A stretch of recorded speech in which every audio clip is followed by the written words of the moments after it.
Il est 9h30 ici à Paris, 13h à Téhéran. Bonjour à tous, bienvenue à vous si vous nous rejoignez dans Paris Direct. Voici les titres de ce jeudi. Après des semaines de débats plus que tendus, la réforme des retraites va-t-elle être adoptée dans quelques heures? A priori, oui. C'est la manière qui fait encore douter à l'heure où l'on se parle, alors qu'un compromis a été trouvé hier pour la rédaction du texte en commission mixte paritaire. Le texte connaît son épilogue aujourd'hui devant les élus. D'abord avec ce passage au Sénat qui a commencé il y a quelques minutes, puis à l'Assemblée en milieu d'après-midi.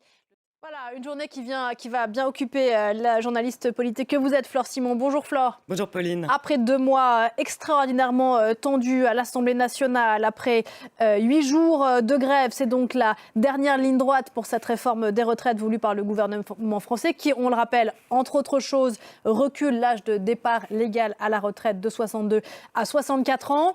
Le texte en ce moment est donc passe au Sénat pour ce vote final. A priori, là, la mathématique politique est favorable à l'exécutif au Sénat. L'enjeu, ce sera plus tard dans la journée. Plus tard à l'Assemblée nationale à 15h, oui.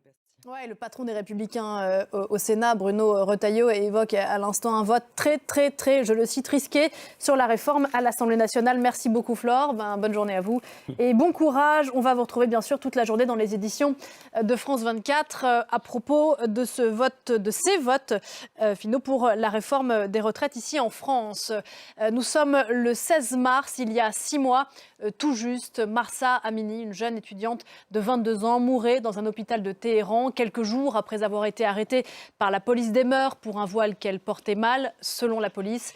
Son décès a entraîné la vague de contestation la plus importante qu'ait connue l'Iran depuis la révolution islamique de 1979. Aujourd'hui, les manifestations se font plus rares, mais pas les gestes de contestation du quotidien. C'est ce que nous raconte en images et Alexandre Rondoa qui revient sur ces 6 mois de contestation en Iran.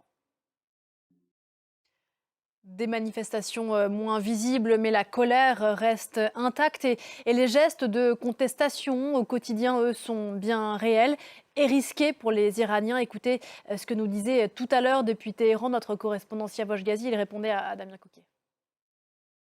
Et on va reparler de l'Iran dans un instant. Juste après la fin de ce journal, le Premier ministre israélien Benjamin Netanyahou est en visite officielle à Berlin, en Allemagne, ce jeudi. Dans le même temps, il devrait à nouveau être très critiqué dans son pays aujourd'hui pour son projet de réforme du système judiciaire, une réforme jugée antidémocratique par ses opposants qui appellent à manifester en masse, mais pas que ses opposants d'ailleurs. Le président Isaac Herzog a tenté d'apaiser les tensions en présentant une ébauche de compromis, proposition rejetée par le gouvernement le plus à droite de l'histoire d'Israël. Florent Rodeau.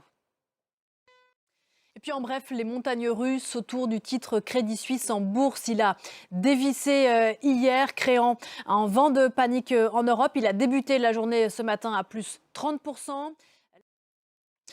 En attendant, il est 9h45 ici à Paris. Je vous rappelle les principales informations de cette matinée. D'abord, après des semaines de débats plus que tendus, 8 journées de grève, la dernière ligne droite pour la réforme des retraites voulue par le gouvernement français.